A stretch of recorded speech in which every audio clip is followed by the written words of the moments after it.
De muerte, así lo ha dicho el Ejecutivo Nacional hace algunos días. La oposición también considera que los acuerdos de Barbados, bueno, algunos días dicen, María Corina Machado dice que ya se incumplieron los acuerdos de Barbados porque ella no puede ir a esas elecciones.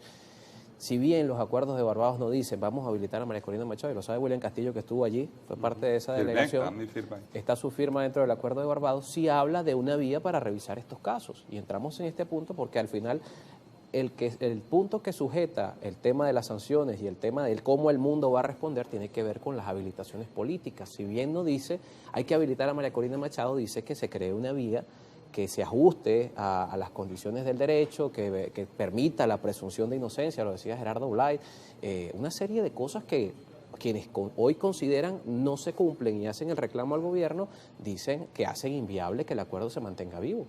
Fíjate que es curioso, porque el acuerdo de Barbados no dice que se buscará una vía para inhabilitar el acuerdo como tal. Lo dice el mecanismo adicional que se deriva del acuerdo de Barbados. A través del Tribunal Supremo de Justicia. Y se establece allí que todos los actores políticos se someterán al procedimiento y que aceptarán el veredicto del procedimiento. Entonces, lo que no puede imponer una condición de que, bueno, yo voy solo, sí y solo, porque eso no se hubiera firmado. Es decir, ahí no se firmaron nombres, ahí no se firmaron apellidos, ahí no se firmaron condiciones específicas para una persona. Era un mecanismo en general y el tribunal ha considerado que esta persona no cumple esos requisitos y ha ratificado la inhabilitación. Se cumplió el acuerdo, se cumplió el mecanismo. Ahora no se acepta la decisión. Entonces, pero parecía tácito para la oposición que se hablaba de María Corina Machado, porque era quien ganaba la primaria. Bueno, pero es que eso es un problema de la oposición. La oposición es un sector del país, nosotros somos un sector del país. Es decir, lo que es de interés para nosotros no necesariamente es interés para el país. La oposición tiene un problema, la oposición, por ejemplo, quemó las actas de la primaria. Aquí no se sabe efectivamente cuánto... No se puede auditar el proceso. No se puede auditar el proceso. Bueno, ellos dicen que fueron esas personas. Vamos a superar esa discusión. Eso, en todo caso, se va a ver cuántos opositores cuando se vaya a una elección con el CNE. Pero en todo caso lo que no puede ser es los intereses de una persona o la ambición personal de una persona condicione a toda la oposición. Ese es un problema que tiene que resolver la oposición. No lo puede resolver el acuerdo. El acuerdo fijó condiciones y las condiciones se han cumplido. Los que han incumplido otros acuerdos firmados, tanto en Barbados como en México, es precisamente la oposición que está sentada en el diálogo y el propio Estados Unidos que está implícito, que está participando en las negociaciones con el gobierno. En esos acuerdos también se habla de, por supuesto, de unas elecciones en el segundo semestre, de garantías electorales.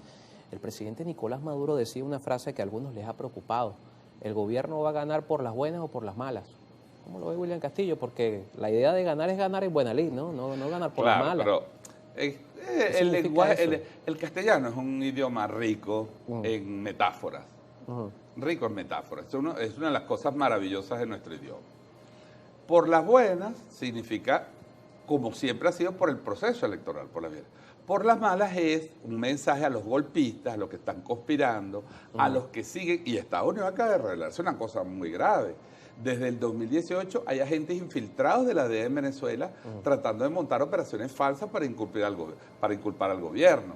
Entonces, cuando hay gente que tiene, como decía Aristóbulo Story, dos patas, una en la legalidad y otra en la legalidad y otra en la ilegalidad. Es decir, van a elecciones, pero al mismo tiempo están montando un plan violento. Obviamente esa es la respuesta de un Estado, esta es la respuesta de un gobierno. Pero es decir, nosotros vamos por todavía no se han visto las vinculaciones directamente de los políticos con este plan violento. Sí, pero claro, ya el fiscal general denunció, puso una cantidad de nombres, hay unas investigaciones.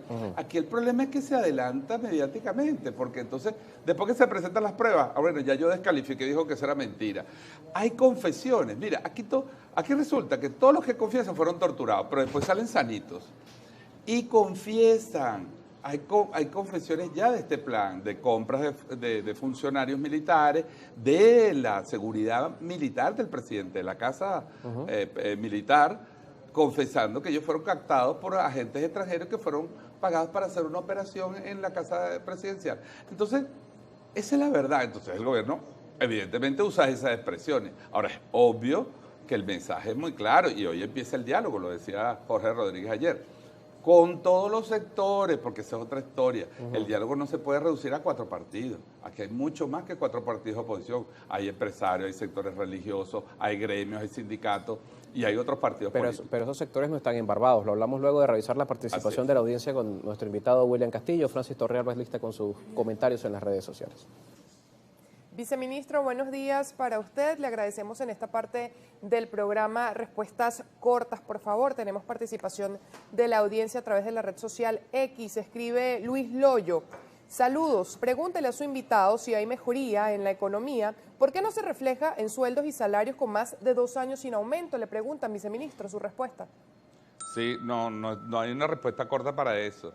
El presidente ha dicho que estamos en una guerra porque el Estado perdió 90% de sus ingresos. Se viene recuperando el salario a través de un esquema de guerra y ese esquema se sigue avanzando.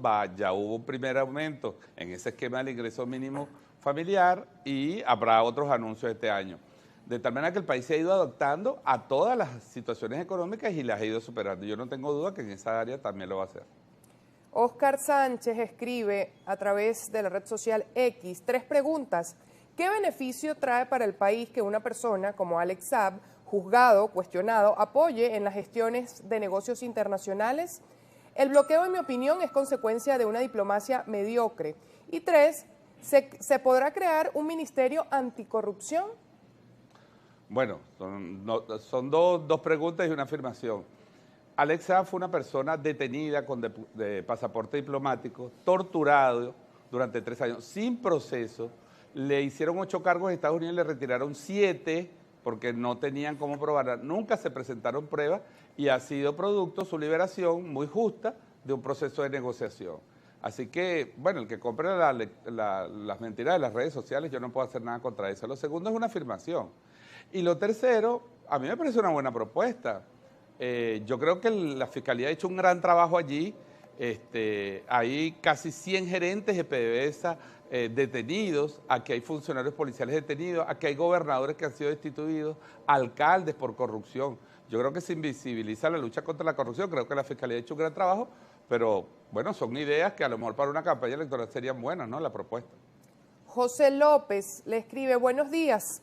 Hay algo que no entiendo. Según la Constitución, para inhabilitar a una persona tiene que haber un juicio y una sentencia firme. ¿Cuándo pasó eso con María Corina? Le pregunta. No soy magistrado del Tribunal Supremo de Justicia, yo no soy experto jurídico. Yo creo que aquí hay unas leyes, el Acuerdo de Barbados dice la Constitución y las leyes. Y una de las leyes que condiciona los derechos políticos, por lo menos el ejercicio de cargos públicos, es la ley de Contraloría. Así lo ha evaluado el Tribunal Supremo y ha dado su dictamen. Bien, volviendo al tema de esta reunión del día de hoy, nuestro invitado William Castillo dice que bueno, que se van a incorporar todos los sectores, no solamente no se puede reducir la política a la discusión de los 4 partidos, pero es que lo que se firmó fue con esos 4 partidos. Es un poco incongruente hacer un cronograma electoral con quienes no firmaron ese acuerdo. No, al contrario, le da más solidez, le da más solidez a los acuerdos de Barbados. Fíjate que aquí ha habido diálogo y sigue habiendo diálogo con otros sectores aunque no estén en Barbados. Barbados o México o antes Noruega o antes Barbados o Dominicana, porque hay que recordar que desde 2017 estamos en este proceso, es con los 4 partidos que encabezaron la conspiración en Venezuela, el llamado G4, estoy hablando. Primero Justicia de Enrique Capriles, Voluntad Popular de Leopoldo López y todos los que siguieron en Guaidó, Un Nuevo Tiempo de Rosales y la Acción Democrática de Ramos Alú. Esos sectores que liderizaron las fenecidas, pero dicen que existe Asamblea Nacional de 2015, que pidieron las sanciones, que tienen acceso a Estados Unidos, que es lo que se reúnen con Estados Unidos y promovieron ese plan, con ellos fue el diálogo en esos formatos, pero en el formato nacional aquí se sigue hablando y yo creo que le da más legitimidad que se sumen otros factores y que se llegue a un acuerdo nacional sobre varios aspectos, como la fecha o el cronograma, por ejemplo. Pero pareciera que el mundo escucha ese diálogo de Barbados. Y de lamentablemente es así, lamentablemente. Es un problema del mundo. Mira, Bolívar decía, lo mismo da para Venezuela luchar contra España que contra el mundo entero si todo el mundo lo ofende. Es decir, aquí hubo una política fracasada, una diplomacia fracasada, donde la Unión Europea y países latinoamericanos se unieron para derrocar al gobierno. fracasaron, algunos de ellos lo han reconocido y ahora estamos en mejores términos. Ojalá eso se normalice, pero un problema del mundo que tiene que respetar la soberanía de Venezuela.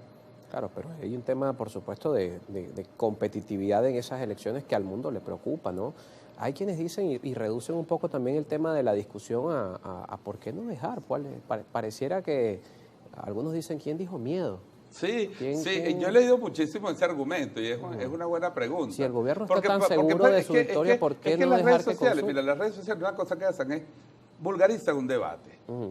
Si alguien cometió un delito, bueno, pero deja que vendan las armas, porque las armas no son culpables, él se arrepintió del delito. O sea, hay una cosa de normalización de cosas muy graves. Una gente que pidió la invasión de Venezuela. Esta señora pidió la invasión del país, no una, varias veces, y en su propia precampaña, para su primera chimba, también habló de eso. Esta señora pidió las sanciones.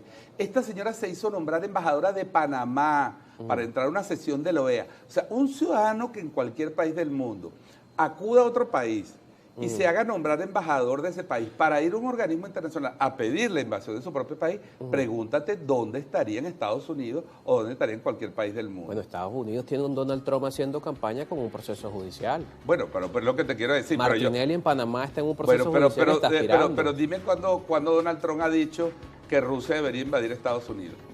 Bueno, o que China debería invadir Estados Unidos. Pero hay antecedentes en el mundo. El caso Colombia, por ejemplo, quienes estuvieron en el camino armado por muchos años, fueron recibidos con los brazos abiertos cuando le pusieron las armas y entraron a la política. Así es, porque hubo un acuerdo nacional y hubo una amnistía. En Venezuela la hubo en los años 60, ¿te acuerdas? Hugo Chávez también recibió Hugo Chávez recibió un sobreseimiento y fue sobreseído y luego el presidente Caldera le dio un indulto.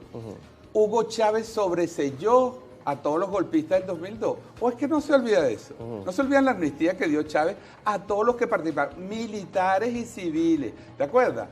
Porque el TCJ... Pero ese camino está descartado en su totalidad. ¿No? El TCJ de ese momento, estamos hablando de 2003, 2004, dijo que los militares que dieron el golpe a Chávez estaban preñados de buenas intenciones. Y Chávez, que no le gustó, se tuvo que aceptar y amnistió por su cuenta a una cantidad de personas que habían estado inmersas en el golpe. Entonces, aquí ha habido procesos de perdón, aquí ha habido procesos de diálogo, aquí ha habido procesos de reconciliación. ¿Están descartados los procesos de perdón? Yo no lo sé, yo lo que te puedo decir es que yo creo que el diálogo siempre abona a que se busquen salidas a todos los problemas. Y hay que insistir en todos los problemas, sin descartar ninguna solución, pero también debe respetarse, después de un proceso de agresión de tantos años,